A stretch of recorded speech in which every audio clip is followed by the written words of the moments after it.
So, hello everyone, Assalamu alaikum and good evening. This is Mohammed Danial Kamal. I am the Secretary STCs at the Buraq Association. और आज की जो workshop है that is ranked as the number third workshop or workshop series जो हमारी workshop series थी climate financing के ऊपर. And let us move forward. मैं उम्मीद करता हूँ कि आप सब बिल्कुल ठीक होंगे बगैर वाकिफ से होंगे. जो हमारे टॉपिक्स थे वो टोटल वर्कशॉप के लिए वो टोटल 5 टॉपिक्स थे. We have covered the topics of introduction to climate financing and institutions on climate financing. और हमारे जो बकिया के 3 टॉपिक्स रह गए those are sustainable financing a new pathway, renewable financing the green growth and हमारा जो आखिरी का टॉपिक है that is on the loss and damage fund. उम्मीद करता हूँ कि आपको जो बाकी के 2 टॉपिक्स हम लोगों ने पिछले कवर कर लिए थे उनमें से इफ नॉट 100% देन आइदर 60, 70 और 80% आपको समझ आ चुकी हो. एंड आज की जो वर्कशॉप सीरीज है, जो आज का टॉपिक है that we will be covering is sustainable financing a new pathway.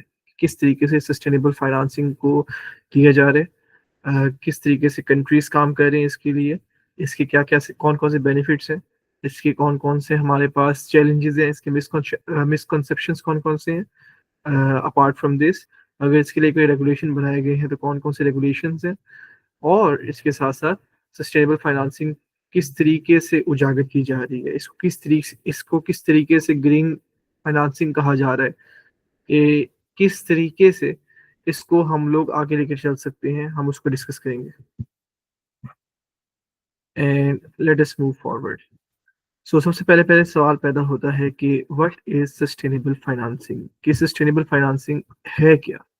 So basically sustainable financing को रेफर किया जाता है एक ऐसी फॉर्म फाइनेंशियल सर्विस की जिसके अंदर हम लोग इन्वायरमेंटल, सोशल और गवर्नेंस सेक्टर को इन्वॉल्व करते हैं, उसको इंटीग्रेट करते हैं हमारे बिजनेस के अंदर, या हमारा जो इन्वेस्टमेंट डिसीजन हम लोग कर रहे होते हैं. और आइदर वो बिजनेस या हमारा जो इन्वेस्टमेंट डिसीजन होगा वो हमारे क्लाइंट को, हमारी सोसाइटी को एक लॉन्गर रन के अंदर और एक बड़े पैमाने के ऊपर ज्यादा से ज्यादा फायदा देगा. That is term to be as sustainable financing.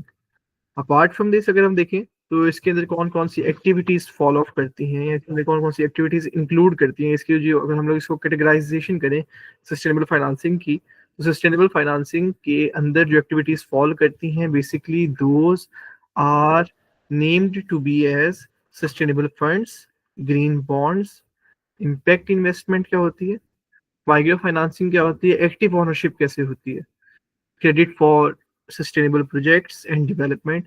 और ये जो चीज़ें होती हैं, फॉर एग्जांपल जो हमने नाम दिए थे सस्टेनेबल फंड्स का, हमारा इम्पैक्ट इन्वेस्टमेंट का, हमारे ग्रीन बॉन्ड्स का, माइक्रो फाइनेंसिंग का, जो माइक्रो फाइनेंसिंग के छोटे छोटे सेक्टर्स हो जाते हैं, मतलब कि जो छोटे छोटे बैंक्स ओपन अप हो जाते हैं और वो ग्रीन ग्रोथ के लिए आपको फंड्स दे रहे होते हैं, आपको ग्रांट्स दे रहे होते हैं.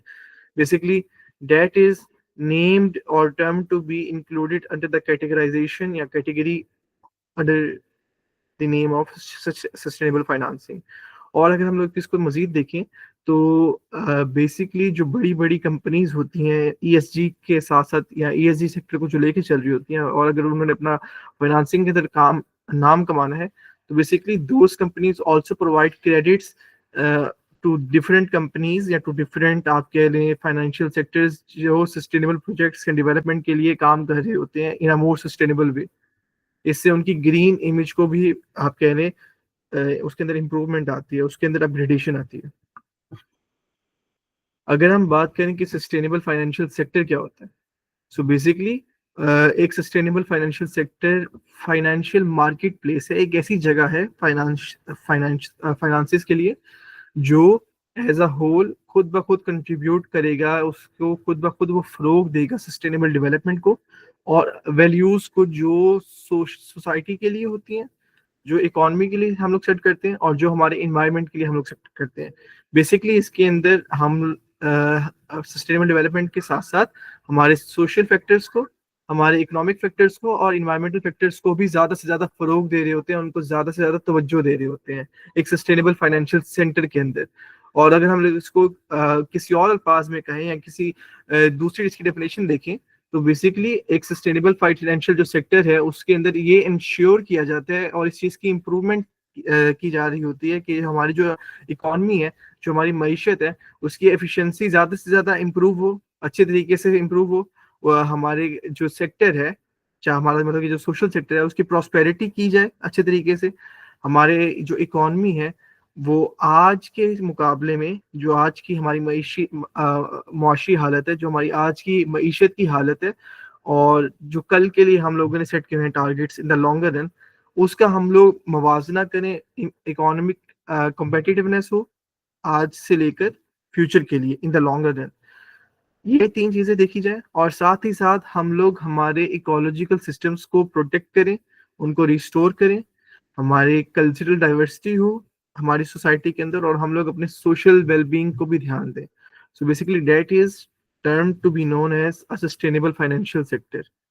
और आजकल सस्टेनेबल फाइनेंस की जो टर्मिनोलॉजी है उसको कंफ्यूज किया जा रहा होता है किसी डिफरेंट डेफिनेशंस के साथ, लेकिन बेसिकली जब हम ईएसजी को, मतलब कि इन्वायरमेंट, सोशल एंड गवर्नेंस के जो फैक्टर है या उसकी जो टर्म्स हैं, उनको इनकॉर्पोरेट करते हैं हमारे फाइनेंशियल सेक्टर के अंदर, then in short we call it as sustainable financing. अगर हम लोग अब बात करें कि क्यों हम लोग ईएसजी को इनकॉर्पोरेट करते हैं, ईएसजी के इनकॉर्पोरेट करने की क्या वजूहात हैं बेसिकली, क्योंकि देयर इज हम लोग ये तो कह रहे हैं कि yes we have to incorporate ESG ESG ESG, what is the reason to incorporate the ESG? So basically, are a lot of reasons to incorporate ESG, लेकिन जो मेजोरिटी है आप कह लें ESG के लिए रीजंस,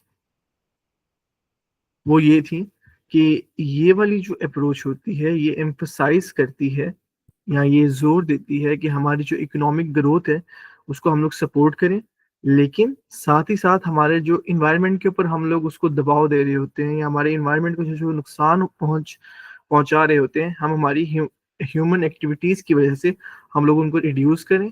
हमारे जो सोसाइटी के अंदर इनइक्विटीज फैल रही होती हैं, हम लोग उनको एड्रेस करें, उनको कम से कम करें, और साथ साथ लॉन्ग टर्म के अंदर या लॉन्गर रन के अंदर हम लोग सस्टेनेबिलिटी को, आप कह रहे हैं, इंपॉर्टेंस दे, उसको ज्यादा से ज्यादा फैलाएं।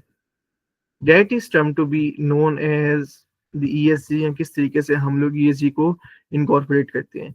और बेसिकली सस्टेनेबल फाइनेंस, जो सस्टेनेबल फाइनेंसिंग की टर्म है, वो सिर्फ एक एथिकल चॉइस नहीं है, it is not a merely an ethical choice, बल्कि ये एक रिस्पॉन्स है ग्लोबल चैलेंजेस के लिए, जो हमें क्लाइमेट चेंज की वजह से देखने पड़ रहे हैं, जो हमें रिसोर्स डिप्लीशन की वजह से देखने पड़ रहे हैं, जो हमें सोशल डिस्पैरिटीज की वजह से देखने पड़ रहे हैं। ये उन ग्लोबल चैलेंजेस के खिलाफ हमारी तरफ से एक रिस्पॉन्स है, हमारा एक रिएक्शन है टुवर्ड्स दोज ग्लोबल चैलेंजेस जो हमें हमारी वजह से ही फेस करने पड़ रही हैं। So basically sustainable financing is just acting और shield to those global challenges.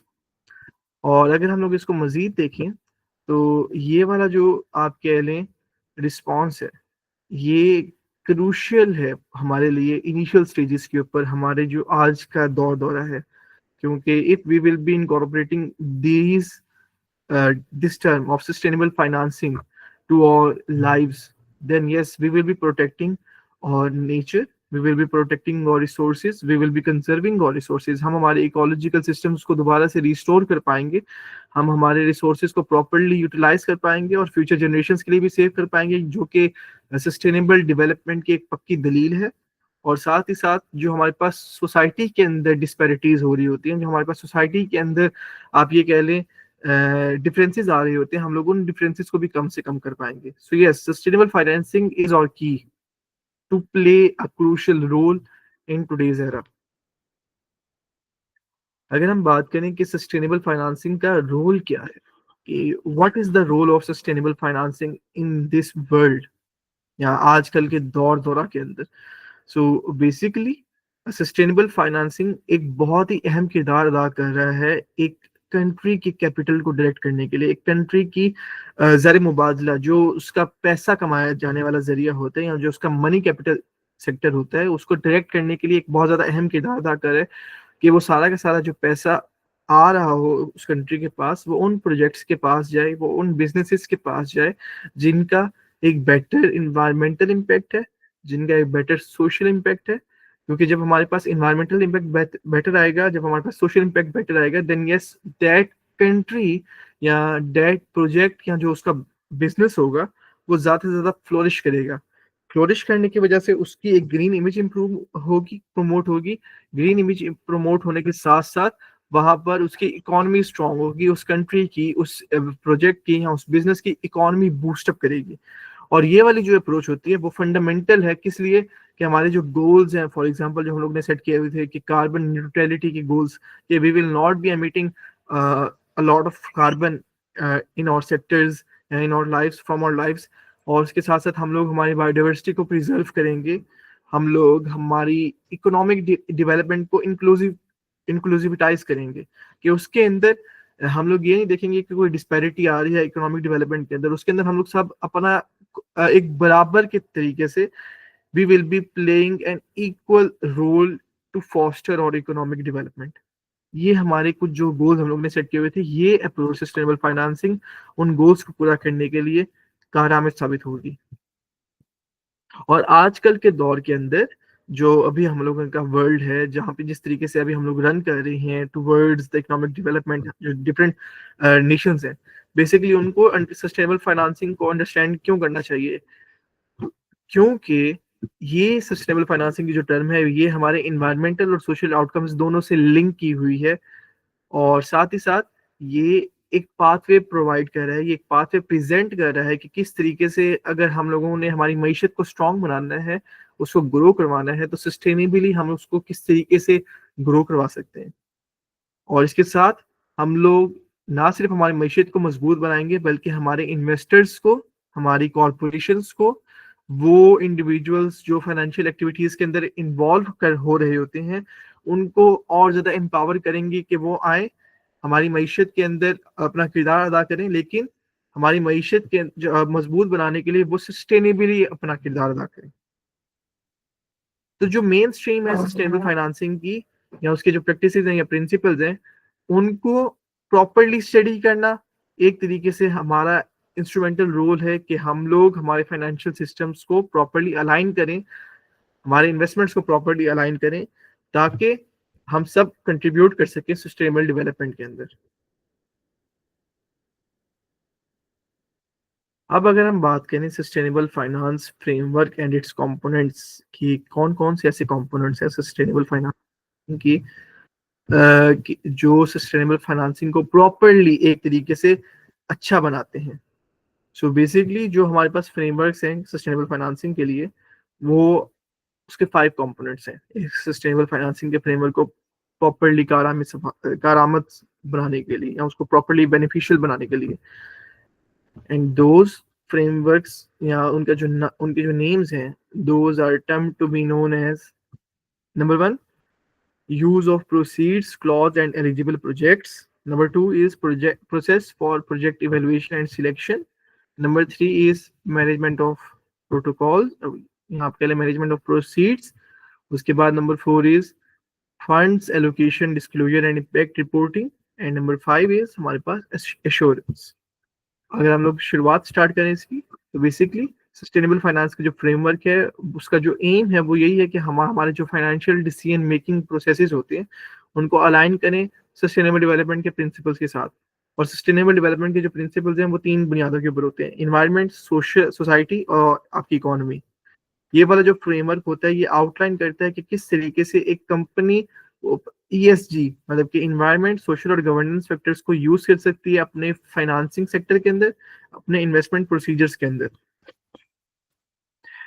बाद के अंदर वो कॉरपोरेशंस प्रॉपरली एक तरीके से सस्टेनेबल फाइनेंस फ्रेमवर्क को स्टैब्लिश कर सकती हैं, ताकि उससे जो उनका डेट फाइनेंसिंग का प्रोसीजर है या डेट फाइनेंसिंग का जो मैकेनिज्म है, वो अलाइन हो सके, वो अरेंज हो सके।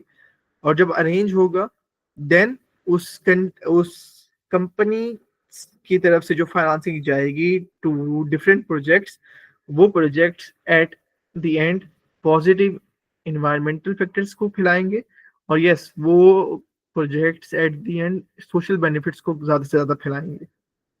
और ऐसी बहुत सारी ऑर्गेनाइजेशन हैं जो कि सस्टेनेबल फाइनेंस फ्रेमवर्क को सेटअप कर चुकी हैं इंटरनेशनल गाइडलाइंस के मद्देनजर रखते हुए। और जो हमारे पास इंटरनेशनल गाइडलाइंस हैं, वो उनमें आते हैं हमारे पास ग्रीन बॉन्ड प्रिंसिपल्स, और या फिर हम उनको कहें कि सोशल बॉन्ड प्रिंसिपल्स। अब अगर हम बात करें use of proceed clause and eligible projects की, कि basically what this term dictates कि यूज ऑफ प्रोसीड क्लॉज या एलिजिबल प्रोजेक्ट्स क्या खिलाते हैं। सो बेसिकली ये जो टर्म है या ये जो क्लॉज है, ये डिफाइन करती है उन प्रोजेक्ट्स की कैटेगरीज को जो एक कंपनी डेट प्रोसीड्स के अंदर यूज कर सकती है। मतलब कि ऐसे प्रोजेक्ट्स जो कि वो कंपनी डेट प्रोसीड्स के अंदर रेस करेगी, उनको दोबारा से फ्रॉम द ग्राउंड उनकी बुनियाद रखेगी सस्टेनेबल फाइनेंस फ्रेमवर्क को मद्देनजर रखते हुए। और फॉर एग्जांपल ये फ्रेमवर्क जो होगा, एक फॉर एग्जांपल जो प्रॉपर्टी डेवलपर है या एक तरीके से जो प्रॉपर्टीज का काम करते हैं लोग, उनके लिए जो फ्रेमवर्क है वो इस चीज की इश्योरेंस बनाए, वो इस चीज की यकीन दहानी करे कि उनके पास सोशल या ग्रीन बॉन्ड्स हों, तीन कैटेगरीज की प्रोजेक्ट्स के लिए। नंबर वन, उनके पास जो ये वाले जो बॉन्ड्स की इशुएंस हो वो हो इन terms of low carbon buildings.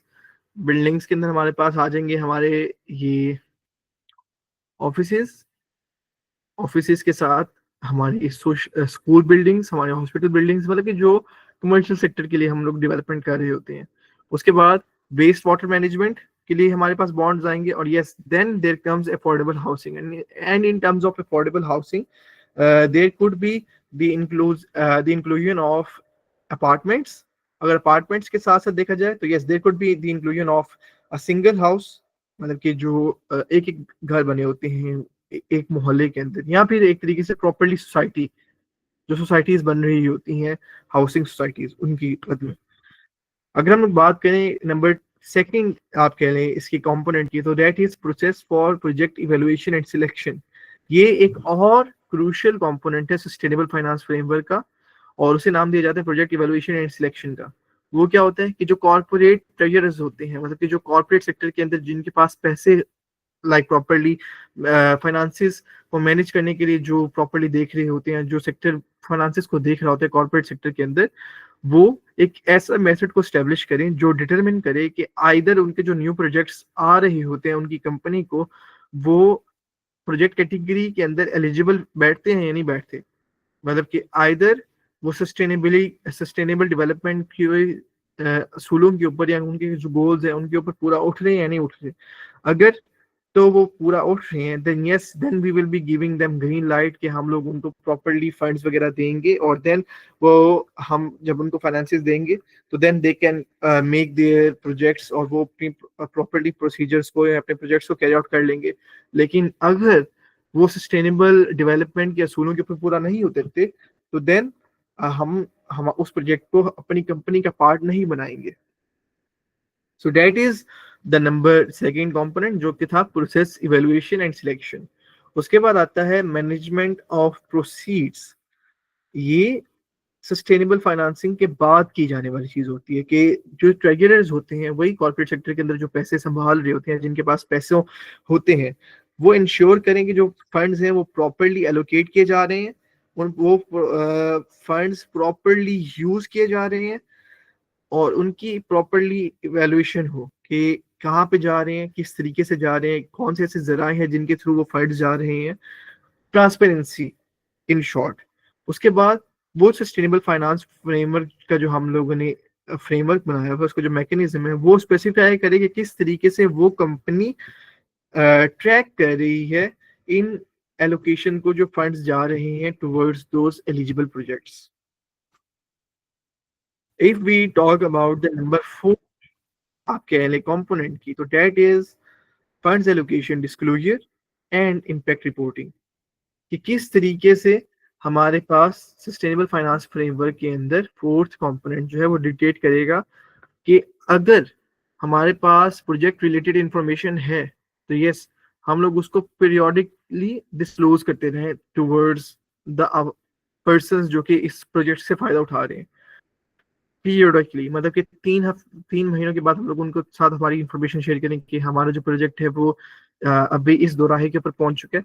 अभी हमारे प्रोजेक्ट ने फॉर एग्जांपल 20% आप कह लें कंप्लीट कर लिया, हमारा प्रोजेक्ट हो चुका है। नेक्स्ट 3 मंथ्स के बाद हमारा प्रोजेक्ट 40% तक कंप्लीट हो चुका है और हम लोगों ने ये चीज़ें कर ली हैं, हम इन द फ्यूचर ये चीज़ें करेंगे, वो आपके ऊपर डिपेंड करता है। लेकिन यस, नंबर 4 के अंदर हम अपने जो इस प्रोजेक्ट से मुस्तफीद हो रहे हैं, हम लोग उनको बताएंगे किस तरीके से हमारा जो प्रोजेक्ट है वो चल रहा है। एज लॉन्ग एज ये कंपनी या एक जो कंपनी है वो इस चीज़ को निभा रही है सस्टेनेबल फाइनेंस फ्रेमवर्क के अंदर, तो वो इस चीज़ को एनुअली एटलीस्ट वो एनुअली इस चीज़ को रिलीज करे, अपनी स्टेटमेंट्स को रिलीज करे कि कितना ज़्यादा पैसा लग रहा है, कितने ज़्यादा अच्छे तरीके से वो ईएसजी को इनकॉर्पोरेट करें, और साथ ही साथ जो ईएसजी सेक्टर के अंदर पैसा लग रहा है वो भी कितना ज़्यादा लगा रहे हैं। कंपनीज को चाहिए कि वो इसी मद में रहते हुए, इसी कंपोनेंट के मद में रहते हुए जो इवेलुएट करें अपने फंडेड प्रोजेक्ट्स के सोशल और इन्वायरमेंटल इम्पैक्ट्स को। और वो किस तरीके से हो सकता है? केपीआईज के थ्रू, के की परफॉर्मेंस इंडेक्स के इंडिकेटर्स के थ्रू, कि वो एक तयन कर ले कि फॉर एग्जांपल अगर हम लोगों ने एक वेस्ट वाटर ट्रीटमेंट प्लांट बनाया है, तो इसके थ्रू एट द एंड हमारा जो आप कह लें हमारी बिल्डिंग है उसके अंदर कितना वेस्ट प्रोड्यूस होगा, किस तरीके से उसकी आप कह लें ग्रीन इमेज होगी, उसके अंदर किस तरीके से हमारे वर्कर्स काम करेंगे। These are some of the things जो कि वो इम्पैक्ट्स के थ्रू लगा सकते हैं। एंड इन शॉर्ट अगर हम वैसे करें तो yes we can calculate all of this through EIS, environmental impact assessments के थ्रू। और अपार्ट फ्रॉम दिस अगर हम लोग बात करें नंबर 5th पॉइंट की, तो दैट इज एश्योरेंस। और ये लास्ट एट्रीब्यूट है सस्टेनेबल फाइनेंस फ्रेमवर्क का, और इसके अंदर ये चीज़ की यकीन दहानी दिलाई जाए कि एक्सटर्नली एश्योरेंस की जाए, और वो ये जो एक्सटर्नल एश्योरेंस होगी बाय की तरफ से जो एश्योरेंस की दिलाई जाएगी वो इंडिपेंडेंट होनी चाहिए। मतलब कि लोग यकीन दिलाएं कि yes we believe in your work, you are doing a great job, yes we will always support you. ये स्टेप जो है वो इसलिए ज़रूरी होता है क्योंकि हमारा जो फ्रेमवर्क बना होता है उसकी क्रेडिबिलिटी को प्रॉपरली वो जता सकता है, उसकी क्रेडिबिलिटी को प्रॉपरली वो शो करवा सकता है अपनी आवाम के सामने, अपनी आप ये कह लें उन लोगों के सामने जो इस प्रोजेक्ट से मुस्तफीद हो रहे हैं। और एट द एंड जब वो चीज़ें इसकी क्रेडिबिलिटी को शो करवा रही होंगे अपने फ्रेमवर्क के थ्रू या अपने फ्रेमवर्क के अंडर, तो ये चीज़ इंटरनेशनल गाइडलाइंस के असूलों के ऊपर पूरा उतरेगी और उस कंपनी को सस्टेनेबल फाइनेंस फ्रेमवर्क के अंदर एक फाउंडेशनल कंपनी के तौर पे शोकेस करवाया जाएगा कि यस अगर आप लोगों ने कोई अपना प्रोजेक्ट वगैरह करना है तो do consult with this company. ये कंपनी आपको बताएगी कि किस तरीके से आप अपने प्रोजेक्ट्स वगैरह कर सकते हैं। एंड बेसिकली इन शॉर्ट वही बता सकते हैं थ्रू इंटरनेशनल गाइडलाइंस कि how we will be helping you to make your project count in the international guidelines, जिस तरीके से अभी हमारा प्रोजेक्ट काउंट कर रहे हैं। अगर हम बात करें सस्टेनेबल फाइनेंसिंग के बेनिफिट्स की, so there are a lot of benefits on sustainable financing, लेकिन अगर हम बात करें तो 3 सेक्टर्स के अंदर हमारे पास बेनिफिट्स आते हैं: इन्वायरमेंटल बेनिफिट्स, सोशल बेनिफिट्स और इकोनॉमिक बेनिफिट्स। अगर हम बात करें ओवरऑल, तो जब हम ट्रांजिशन करते हैं from our normal finance sector या from our normal finance mechanism to sustainable finance mechanism, तो ये वाले जो बेनिफिट्स होंगे ये डेमोन्स्ट्रेट करते हैं हमारे पोटेंशियल को, हमारे फाइनेंस सिस्टम के पोटेंशियल को, कि किस तरीके से हम हमारे कॉमन गुड की तरफ से सस्टेनेबल गुड्स की तरफ जा रहे हैं। कि जो कॉमन गुड के अंदर हमें ज़्यादा फायदा नहीं मिल रहा था इन्वायरमेंटली, इकोनॉमिकली या सोशली, जब हम उस हमारी ट्रांजिशन हो रही है तो किस तरीके से हम सस्टेनेबल गुड्स की तरफ जा रहे हैं कि वो हमारी इन्वायरमेंट को भी फायदा पहुंचा रहे हैं, हमारी इकोनॉमी को भी फायदा पहुंचा रहे हैं और सोशल सेक्टर को भी फायदा पहुंचा रहे हैं। अगर हम बात करें सबसे पहले इन्वायरमेंटल बेनिफिट्स की, तो सस्टेनेबल फाइनेंसिंग के अंदर जो सस्टेनेबल फाइनेंसिंग है वो एक क्रिटिकल रोल अदा कर रही है इन्वायरमेंटल चैलेंजेस को एड्रेस करने के लिए। और कौन कौन से? For example environmental challenges, there are a lot of environmental challenges जिसके अंदर भाई हमारे पास सारे फहरिस्त है: climate change, resource depletion, pollution. ये 3 ऐसे चैलेंजेस है जो कि सस्टेनेबल फाइनेंसिंग बहुत ज्यादा एक तरीके से उनको एड्रेस कर रही है। उसके अलावा एक जब कैपिटल प्रॉपर्ली चैनलाइज हो रहा होता है टुवर्ड्स एनवायरमेंटल फ्रेंडली प्रोजेक्ट्स या बिजनेसेस, तो sustainable finance green house gases की एमिशंस को भी रिड्यूस करता है, वो रिन्यूएबल एनर्जी को प्रमोट करेगा और वो सपोर्ट करेगा sustainable land and water use, कि हमारा जो लैंड यूज हो, हमारा जो वाटर यूज हो वो प्रॉपरली मैनेज हो रहा हो। जब हमारा जो प्रॉपरली मनी कैपिटल है वो इन्वायरमेंटल फ्रेंडली प्रोजेक्ट्स के अंदर लगेगा, और जब ये वाला शिफ्ट देखा जाता है फाइनेंशियल फ्लोज के अंदर, तो ये ट्रांजिशन साबित करता है या एक तरीके से हमारे लिए ट्रांजिशन बनाता है towards a low carbon sustainable economy. अगर हम लोग बात करें सोशल बेनिफिट्स की, सो बेसिकली हमारा जो सोशल डायमेंशन है सस्टेनेबल फाइनेंस का, वो इस चीज़ की यकीन दहानी दिलाता है कि जो हमारा इकोनॉमिक ग्रोथ है उसके अंदर तमाम सेगमेंट्स हैं हमारी सोसाइटी के, वो तमाम जो हमारे पास लोग हैं डिफरेंट, चाहे वो अमीर हो चाहे वो गरीब हो, वो सारे के सारे बराबर हैं, वो सारे के सारे अपनी एफर्ट्स को डाल रहे हैं और वो सारे के सारे इक्वली सारे बेनिफिट्स हासिल करेंगे। और हमारे जो सस्टेनेबल फाइनेंसेस है वो ये चीज़ की यकीन दहानी दिलाएगा कि इन्वेस्टमेंट्स की जानी चाहिए किस किन जगहों पे, अफोर्डेबल हाउसिंग के अंदर, हेल्थ केयर के अंदर और एजुकेशन के अंदर। क्योंकि जब ये वाली इन्वेस्टमेंट्स होंगी तो ये हमारी क्वालिटी ऑफ लाइफ को इम्प्रूव करेगा और हमारी जो सोशल इनक्वालिटीज हैं उनको एड्रेस करेगा, उनको दूर करेगा, उनको कम से कम करेगा। एडिशनली सस्टेनेबल फाइनेंसेस उन प्रोजेक्ट्स के लिए सपोर्ट प्रोवाइड करेगा, किसके थ्रू, जॉब्स क्रिएट होंगी हमारे पास, और जब जॉब्स क्रिएट होंगी तो उन अंडर सर्व्ड या उन अंडर प्रिविलेज्ड कम्युनिटीज के लिए इकोनॉमिक डेवलपमेंट साबित होगी। और अगर हम बात करें इकोनॉमिक बेनिफिट्स की, तो बेसिकली सस्टेनेबल फाइनेंस ऑफर करती है इकोनॉमिक ढेर सारे मुआशी एडवांटेजेस को, मुआशी फवाइद को। और फॉर एग्जांपल कि वो ग्रीन इंडस्ट्रीज के अंदर जो एमर्जिंग ग्रीन इंडस्ट्रीज होती हैं उनके अंदर वो जॉब अपॉर्चुनिटीज प्रोवाइड करेगा, वो इनोवेशन प्रोवाइड करेगा, किसके थ्रू, इन्वेस्टमेंट करके। और इसके एडिशनली अगर हम लोग एक और चीज देखें तो ये है कि जब हम ईएसजी के फैक्टर्स को, इन्वायरमेंट सोशल और गवर्नेंस के फैक्टर्स को कंसीडर करेंगे तो हमारे जो इन्वेस्टर्स होंगे, हमारे जो बिजनेसेस होंगे या जो हमारे पास बिजनेसमैन होंगे, वो आइडेंटिफाई करेंगे वो उन रिस्क को जो कि इन्वायरमेंटल सोशल इश्यूज के साथ रिलेट करते हैं और वो इन रिस्क को कम से कम करने की कोशिश करेंगे, जो कि लीड करेगा रिजिलियंट इन्वेस्टमेंट्स की तरफ। उसके साथ साथ सस्टेनेबल फाइनेंस इंकरेज करता है कि हम लोग हमारा जो रिसोर्सेज यूटिलाइज कर रहे हैं उनको एफिशिएंट बनाएं, उनको प्रॉपरली मैनेज करें, हमारी रिसोर्सेज को, हम हमारी रिसोर्सेज को ज़्यादा से ज़्यादा यूज़ ना करें। इससे क्या होगा, हम हमारी कॉस्ट सेविंग की तरफ जाएंगे, हम हमारे जो पैसे ज़्यादा लग रहे होते हैं हम लोग उन पैसों को कम से कम करेंगे, और साथ ही साथ हम हमारे बिजनेसेस को कंपेटिटिव बनाएंगे, किसके थ्रू, इकोनॉमिकली कम्पिटेटिव बनाएंगे, उनको हेल्दी इकोनॉमी रन की तरफ लेके जाएंगे।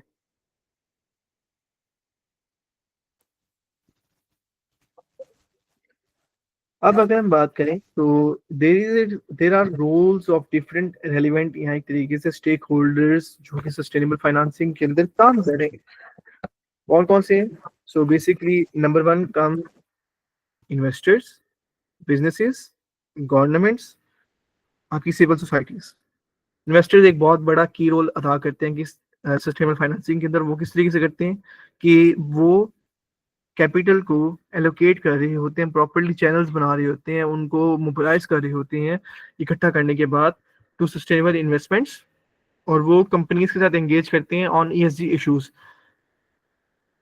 इन्वेस्टर्स जब कंपनी के साथ एंगेज करेंगे तो वो उन कॉर्पोरेट्स को या उन कॉर्पोरेट सेक्टर की जो कंपनीज हैं उनको, उनके बिहेवियर को इन्फ्लुएंस करेंगे और उनको ये इस चीज़ के ऊपर रागिब करेंगे कि वो अपनी प्रैक्टिसेस को प्रॉपरली सस्टेनेबल बनाएं। अपार्ट फ्रॉम दिस थिंग, अगर हम लोग मजीद एक और चीज़ देखें तो फॉर इसकी एग्जांपल इस तरीके से ले लेते हैं कि जो पेंशन फंड होता है हमारे पास, उसको इन्वेस्टमेंट का एक तरीके से चूजिंग जरिया बनाया जा सकता है पोर्टफोलियो एक कंपनी की, और उसके अंदर हमारे पास स्ट्रॉन्ग रिकॉर्ड्स हो सकते हैं। फॉर एग्जांपल कि जब एक इन्वेस्टर है वो पेंशन फंड को इन्वेस्ट करना चाहते हैं एक कंपनी के अंदर, तो वो कंपनी इन्वेस्टमेंट के बाद उसकी स्ट्रॉन्ग रिकॉर्ड बनाएगी कि जो पेंशन फंड आपने हमारी कंपनी के अंदर लगाया है, ये पेंशन फंड फॉर एग्जांपल हमारी कंपनी के कार्बन एमिशंस को रिड्यूस कर रहा है, इस वजह से हमारे पास इन्वायरमेंटल फ्रेंडली प्रैक्टिसेस का ज़्यादा से ज़्यादा आपके लिए रुझान है। उसके बाद अगर हम देखें बिजनेसेस को, सो बेसिकली बिजनेसेस बहुत ज़्यादा एसेंशियल हैं, अहमियत किरदार अदा कर रहे हैं सस्टेनेबल फाइनेंसिंग प्रैक्टिसेस के अंदर। और वो किस तरीके से कि अगर हम सस्टेनेबल बिजनेस मॉडल्स को अडॉप्ट कर लेंगे, हमारी ईएसजी की परफॉर्मेंस को इम्प्रूव करेंगे, जब हमारी जो ईएसजी रिपोर्टिंग है, हमारे पास इन्वायरमेंटल सोशल और गवर्नेंस सेक्टर की भी रिपोर्टिंग की जा रही होती है, जब हमारी रिपोर्ट्स को प्रॉपर्ली ट्रांसपेरेंट बनाएंगे, देन यही बिजनेसेस इन्वेस्टमेंट को अट्रैक्ट करेंगे बड़े पैमाने के ऊपर। और इन्वेस्टर्स जो फोकस कर रहे होते हैं सस्टेनेबिलिटी के ऊपर, वो इन बिजनेसेस के अंदर सपोर्ट करेंगे, either through investment, either through giving them their time, either through giving them their skills. और इसके अगर हम एक हाइपोथेटिकल एग्जांपल लें तो वो इस तरीके से हो सकता है कि एक ऐसी मैन्युफैक्चरिंग कंपनी जो शिफ्ट कर रही है टुवर्ड्स रिन्यूएबल एनर्जी सोर्सेज अपने ऑपरेशंस के लिए, ना तो सिर्फ और सिर्फ वो अपने इन्वायरमेंटल इम्पैक्ट को रिड्यूस कर रही है, बट ऑल्सो वो एक बड़े पैमाने के ऊपर एक लॉन्ग टर्म के अंदर शिफ्ट कर रही है अपने ऑपरेशनल कॉस्ट्स को। और इससे क्या होगा कि ग्रीन इन्वेस्टर्स अट्रैक्ट होंगे उस कंपनी की प्रॉपरली, उस कंपनी को बड़ा करने के लिए, कि वो रिन्यूएबल एनर्जी को ही यूज करे इन द लॉन्ग रन। अगर हम बात करें गवर्नमेंट्स की, तो बेसिकली गवर्नमेंट्स के पास एक बहुत ही बड़ा लेवरेज होता है। और वो किस तरीके से कि गवर्नमेंट्स पॉलिसीज एंड रेगुलेशंस बना सकती हैं जो कि सस्टेनेबल इन्वेस्टमेंट को एक तरीके से प्रमोट करे, और साथ ही साथ बिजनेसेस प्रैक्टिसेस के अंदर वो इंसेंटिव्स प्रोवाइड करे बिजनेसेस को, इन्वेस्टर्स को वो इंसेंटिव्स प्रोवाइड करें। और इसके अंदर हमारे पास फॉर एग्जांपल टैक्स इंसेंटिव्स आ सकती हैं ग्रीन इन्वेस्टमेंट्स के लिए, वो सब्सिडरीज लॉन्च कर सकती हैं गवर्नमेंट्स, वो सपोर्ट प्रोवाइड कर सकती है either in terms of loans, either in terms of funds, either in terms of grants for sustainable finance initiatives. For example एक गवर्नमेंट शायद टैक्स ब्रेक प्रोवाइड कर दे उन कंपनीज को जो रिन्यूएबल एनर्जी प्रोजेक्ट्स के अंदर इन्वेस्टमेंट प्रोवाइड कर रहे हैं, और साथ ही साथ जब वो ये चीज करेंगे तो लार्ज कॉर्पोरेशन जो होंगी वो इस चीज को देखकर अपने अंदर भी ये चीज लाएगी, शिफ्ट करेगी कि yes we have to shift या we have to invest in renewable energy projects, जिसकी वजह से गवर्नमेंट की एक ग्रीन इमेज प्रमोट होगी कि yes this government is promoting its companies to invest in green sector as compare to the normal sector that we are moving इन।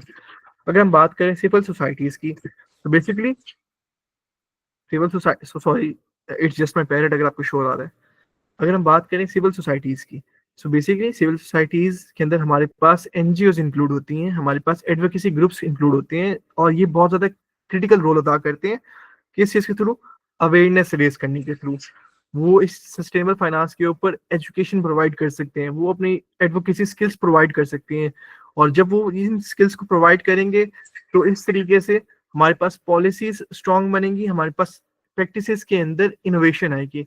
और यही organisation अपनी वैल्यूएबल इंसाइट्स को, एक्सपर्टीज को प्रोवाइड करती है on ESG issues, consultancy services provide करती है organisation सीएसओस की। अगर हम बात करें चैलेंजेस को कि कौन कौन से ऐसे चैलेंजेस हैं जो कि हम लोगों को सस्टेनेबल फाइनेंसिंग की जो प्रैक्टिसेस हैं अगर हम लोग उनको लागू कर रहे होते हैं तो कौन कौन से ऐसे चैलेंजेस फेस करने पड़ते हैं हम लोगों को। So basically there are 3 types of challenges, इनको अगर हम लोग कैटेगराइज करें तो हमारे पास 3 चैलेंजेस मेनली प्रोड्यूस होते हैं। और अगर हम लोग उनको नाम देना चाहें तो yes, those challenges are termed to be known as data transparency, education and awareness, और हमारा लॉन्ग टर्म पर्सपेक्टिव। क्योंकि अगर हम लोग बात करें तो सस्टेनेबल फाइनेंस को हमें वेरियस सेक्टर्स के अंदर इम्प्लीमेंट करना होता है, इम्प्लीमेंट हो भी रही है। और उसके साथ साथ जो मसला आता है वो आता है ट्रांसपेरेंसी का। ट्रांसपेरेंसी का किस तरीके से आता है हम इसके ऊपर बात करते हैं। ट्रांसपेरेंसी का इशू आता है हमारी ईएसजी रिपोर्टिंग के अंदर, क्योंकि ईएसजी रिपोर्टिंग एक बहुत ही, आप कह लें, अहम किरदार है एक सस्टेनेबल फाइनेंसिंग की कंपनी के लिए। जब वो ईएसजी रिपोर्टिंग कर रही होती है तो बेसिकली कुछ कंपनीज का जो है रोल है वो ये है कि उन्होंने अपनी एक्चुअल प्रोग्रेस से ज्यादा का दिखाना होता है प्रोग्रेस का। तो there comes the lacking of that company to show the more changeable results as compare to the original results. वो कंपनी अपने ओरिजिनल रिजल्ट्स को, ओरिजिनल इंप्रूवमेंट्स को नहीं दिखाएगी, बल्कि वो अपने टेम्पर्ड रिजल्ट्स को दिखाएगी कि yes we have achieved this in this era in this year. तो हमारे पास ट्रांसपेरेंसी नहीं है।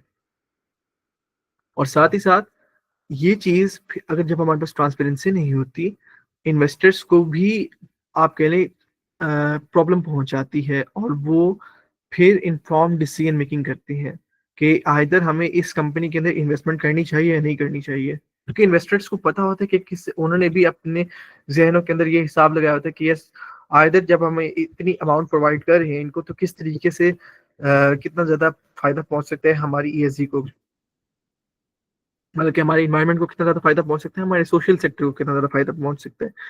अगर दूसरी बात करें, दूसरा चैलेंज है तो हमारे पास आता है the need for more education and awareness. हमारे इन्वेस्टर्स को, हमारे फाइनेंशियल प्रोफेशनल्स को इतनी ज्यादा नॉलेज नहीं है कि कितना ज्यादा सस्टेनेबल फाइनेंसिंग का सेक्टर जो है वो इम्पोर्टेंस रखता है, कितना ज्यादा बेनिफिट्स हैं सस्टेनेबल फाइनेंसिंग के। ऐसे बहुत सारे इन्वेस्टर्स हैं इन पाकिस्तान और साथ ही साथ पूरी दुनिया के अंदर जो अभी ईएसजी के इश्यूज से नावाकिफ हैं। उनको ईएसजी की टर्म का वैसे पता है, लेकिन उसके जो मेजर इश्यूज हैं उनका पता ही नहीं है, और किस तरीके से वो ईएसजी को इनकॉर्पोरेट करवा सकते हैं अपनी इन्वेस्टमेंट स्ट्रेटजीज के अंदर। सो बेसिकली हम लोग, अगर हम लोग इस चीज को स्टडी करते हैं, तो we can also sell our services, we can also be those consultants to those investors कि अगर आपने इस कंपनी के अंदर इन्वेस्ट करना है तो इस चीज चीज के थ्रू हम आपको प्लान बना देते हैं। अगर आप लोग इस प्लान के थ्रू चलेंगे तो आपकी कंपनी जिसके अंदर आप इन्वेस्ट करना चाह रहे हैं, तो वो स्काई रॉकेट करेगी इन terms of those three dimensions. एक और बात आती है, वो आती है कि सस्टेनेबल फाइनेंस का जो सेक्टर है वो रिक्वायर करता है एक लॉन्ग टर्म परस्पेक्टिव। क्योंकि अगर हम सस्टेनेबल डेवलपमेंट की बात करेंगे तो it is not just about 5 years, 6 years, 10 years, it is about like 10, 20, 30, 40, 50 years। एक लॉन्ग टर्म परस्पेक्टिव है। तो इसका मतलब ये है कि हमारे पास जो गोल्स होंगे वो बड़े पैमाने के ऊपर होंगे, शॉर्ट टर्म हमारा फोकस नहीं होना चाहिए।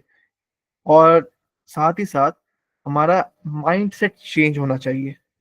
हमारा आजकल के दौर के अंदर वी ऑल आर अबाउट कि हमें शॉर्ट टर्म गोल्स हैं। For example, if we are making some money from the sustainable financing short term sector के अंदर, तो हम लोग ये करेंगे कि हम पूरी मनी ले लेंगे, हम लोग ज्यादा इन्वेस्टमेंट नहीं करेंगे। हालांकि हमें ये चाहिए कि यस, इफ हमारी जो कंपनी है वो हमें शॉर्ट टर्म के अंदर इतना ज्यादा पैसा प्रोड्यूस कर रही है, तो either we can take 10% and then 90% invest दोबारा कर दें, rather than investing 90% of our income जो कि अभी हमने शॉर्ट टर्म ली है।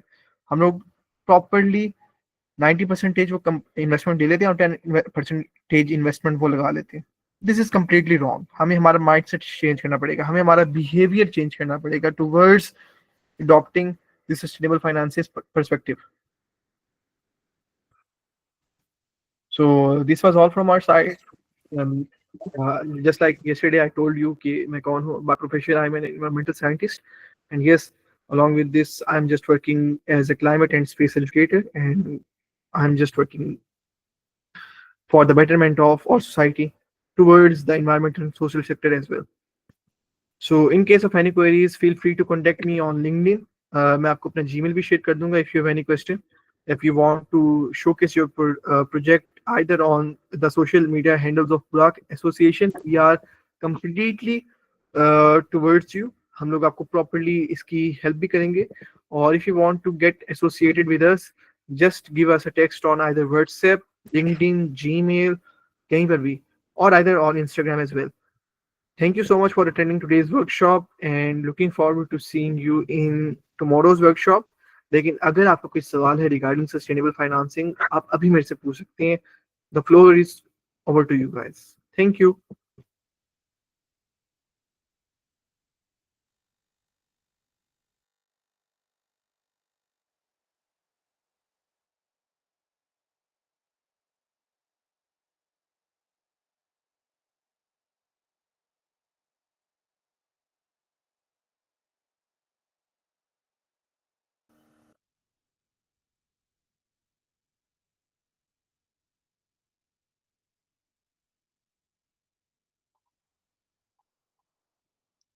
ओके, आई गेस किसी का कोई सवाल नहीं है, तो thank you so much everyone for attending today's workshop. और इंशाल्लाह जो कल की वर्कशॉप होगी that will be on renewable financing, किस तरीके से जो हमारा रिन्यूएबल सेक्टर है वो प्रॉपरली फाइनेंशियली स्ट्रेंथन किया जा रहा है, कौन कौन से ऐसे प्रोजेक्ट्स हैं जो रिन्यूएबल फाइनेंसिंग के अंदर काम हो रहे हैं, और पाकिस्तान के अंदर ऐसी कौन सी कंपनीज हैं जो कि रिन्यूएबल फाइनेंस या रिन्यूएबल सेक्टर के अंदर इन्वेस्टमेंट कर रही हैं और अपने प्लान्स को उन्होंने प्रोजेक्टाइज किया हुआ है। So thank you so much for attending today's workshop. Looking forward to seeing you all in tomorrow's workshop जो कि होगी रिन्यूएबल फाइनेंसिंग के ऊपर। अपना बहुत ज़्यादा ध्यान रखिएगा। बहुत बहुत शुक्रिया। खुदा हाफिज।